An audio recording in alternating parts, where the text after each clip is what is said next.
गुड़िया की शादी को आज लगभग 5 दिन हो गए। आज पहली बार उसे रसोई में जाने का मौका मिला। पहले तो घर में रीति रिवाज और उसके बाद मेहमानों की इतनी भीड़ थी। आज जाकर उसने पहली बार रसोई में कदम रखा था। सभी मेहमान लगभग जा चुके थे और शादी के बाद पहली रसोई के शगुन के नाम से आज गुड़िया को रसोई में सभी के लिए खाना बनानी थी। पर ये क्या, यहाँ तो पहले ही से सासू माँ खाना बनाने की तैयारी कर रही है। उसे लगा कि सासू माँ नाराज़ है। डरते डरते उसने सासू माँ से पूछा, माँ जी ये सब आज तो मुझे ही सब खाना बनाना है ना। सासू माँ ने कहा, हाँ बहू, खाना तो तुम्हें ही बनाना है, लेकिन आज से हम दोनों मिलकर साथ साथ खाना बनाएंगी। अभी 3-4 दिन तो मुझे तुम्हें समझाना भी पड़ेगा कि हमारे यहाँ कैसा खाना बनता है। और दोनों ने मिलकर खाना बनाना शुरू कर दिया। खाना बनाते बनाते उसकी सासू माँ ने उससे काफ़ी बातें की, जैसे उसे सबसे अच्छा क्या बनाना आता है, सबसे ज़्यादा खाने में क्या पसंद है, उनके घर में खाना कौन और कैसे बनाता है। पर इन सब के बीच सासू माँ ने कुछ ऐसा कहा कि गुड़िया की आंखें खुली की खुली रह गई, जब उन्होंने बताया कि हमारे यहाँ कोई बर्तन वाली नहीं आती, बल्कि सब अपने अपने खाने के बर्तन खुद साफ करते हैं। गुड़िया ने आश्चर्य से उन्हें देखा, क्योंकि उसने ऐसा कभी कहीं भी नहीं देखा था।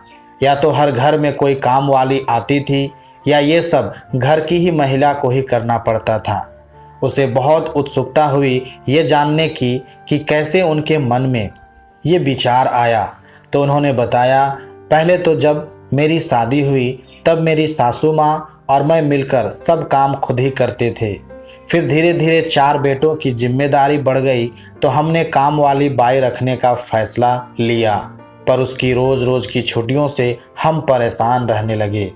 एक दिन सासू माँ ने भी बिस्तर पकड़ लिया और रोज़ रोज़ की काम की झिकझिक सी रहने लगी। तब मैंने तय किया कि सभी लोग अपना नाश्ता और खाना निपटा कर अपने अपने बर्तन खुद मांज ले तो काफ़ी सुकून हो जाएगा।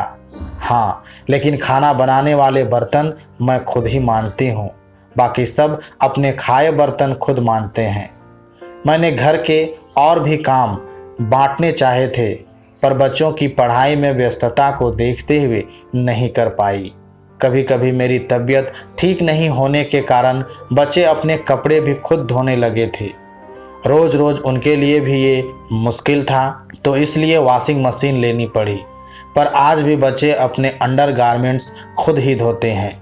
गुड़िया ने ध्यान किया कि वो भी जब से इस घर में आई है उसने कभी बाथरूम में रोहित के कपड़े नहीं देखे।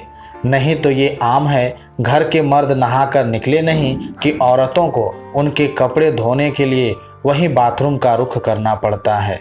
और हाँ, मैंने अपने सब बच्चों को रसोई का इतना काम तो सिखा ही दिया है कि वो 1-2 टाइम बिना किसी परेशानी के खाना बना सकते हैं और हमें खिला भी सकते हैं। अब तुम्हें भी, कहते हुए सासू माँ ने मुस्कुराते हुए गुड़िया को देखा। फिर कहने लगी कि तुम्हें ये जानकर और भी आश्चर्य होगा, जहां आजकल के दौर में भी कोई माँ अपने लड़कों से रसोई का काम करना उसकी बेइज्जती समझती है, सासू माँ ने इसका पूरा समर्थन किया था। आज गुड़िया के सारे भ्रम दूर हो गए थे, जो शादी के नाम से ही उसके भीतर उसके अपनों ने ही पैदा कर दिए थे, जिसके कारण वह पिछले कितने ही महीनों से ढंग से सो भी नहीं पा रही थी। उन्होंने कहा, मेरा मानना सिर्फ यही है कि केवल बेटियों को ही ससुराल के लिए तैयार ना करे, बल्कि बेटों को भी भविष्य में किसी और की बेटी के लिए तैयार करे। अगर आप औरत का कदम से कदम मिलाकर चलना और उसका नौकरी करना पसंद करते हैं तो घर के काम में भी उसका सहयोग करें, जैसे वो आपका सहयोग करती है। बहुत छोटी सी बात है, लेकिन घर के काम तो दोनों को ही सिखाए जाने चाहिए। जब लड़कियों को इसलिए पढ़ाया जाता है कि भले वो भविष्य में नौकरी करे या ना करे, लेकिन आवश्यकता पड़ने पर वो इतनी सामर्थ्य हो कि उसे मजबूर ना होना पड़े या किसी का मोहताज ना रहना पड़े, तो फिर लड़कों को केवल एक ही शिक्षा क्यों, जबकि घर का काम तो जब तक जीवन है तब तक तो करना ही पड़ता है।